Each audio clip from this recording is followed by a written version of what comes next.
Glavni državni odvjetnik primoran je odstupiti dan nakon što je otkriveno da je mason. Le procureur général de la République de Croatie vient de démissionner de ses fonctions ce 19 février. Dražen Jelenić a récemment fait une déclaration publique annonçant que la révélation de son appartenance à la franc-maçonnerie le contraignait à présenter sa démission, notamment suite à des pressions venant du sommet de l'État. Il a déclaré « Mon adhésion à cette association légale n'a eu aucun impact sur mon travail, mais après les insinuations récentes à cet égard, il m'était devenu pratiquement impossible de continuer à assurer ma mission. Je ne considérais pas nécessaire d'en parler publiquement puisque cette activité n'allait pas à l'encontre de ma position de procureur de la République. » Le Premier ministre croate Andrej Plenković a confirmé jeudi qu'il avait accepté la démission du procureur en chef Jelenić, après avoir admis qu'il appartenait à une loge maçonnique. Il a déclaré « Cela ne signifie pas qu'il a agi contre la loi. Il s'agit là d'une question d'intégrité quant aux personnes qui gouvernent les plus hautes instances. » Le Premier ministre a ajouté que le problème est que le gouvernement n'avait aucunement été informé de son appartenance à la franc-maçonnerie. À l'occasion de cette affaire, le président élu Zoran Milanović a affirmé qu'il avait lui-même été invité à rejoindre les frères 3 points, mais qu'il avait refusé. C'est l'hebdomadaire croate Nacional qui a révélé, preuve à l'appui,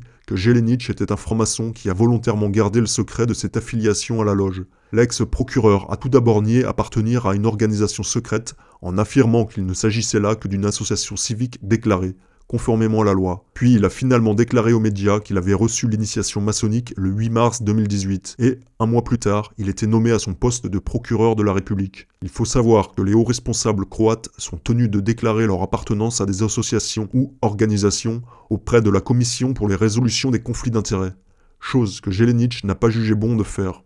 Dražen Bošnjaković, le ministre de la Justice, a quant à lui affirmé que le gouvernement n'était pas au courant de cette affiliation maçonnique du procureur général, en déclarant publiquement « Il est inacceptable que le procureur général soit membre d'une telle association, indépendamment du fait qu'elle soit enregistrée légalement, car son activité dissimulée derrière le voile du secret représente un risque potentiel pour son impartialité. » Le militant politique croate Ivan Vilibor Sinčić, candidat à l'élection présidentielle de 2014, affirme que ce ne sont pas les structures officielles comme le gouvernement et le parlement qui gouvernent le pays, mais plutôt des lobbies et des loges. Il a déclaré « Cela se confirme avec cette affaire du procureur général. Ce qui est très révélateur ici, c'est que M. Jelenić n'a pas été licencié parce qu'il a mal fait son travail, ni parce qu'il était franc-maçon, mais bien à cause du fait que son appartenance à la franc-maçonnerie a été découverte et mise en lumière par la presse. » Je constate également que M. Jelenić a rejoint l'association maçonnique en mars 2018, suite à quoi en avril 2018 il a été nommé procureur général. Puis, en mai 2018, les premières lettres concernant l'affaire Borg sont sorties. Je ne crois pas M.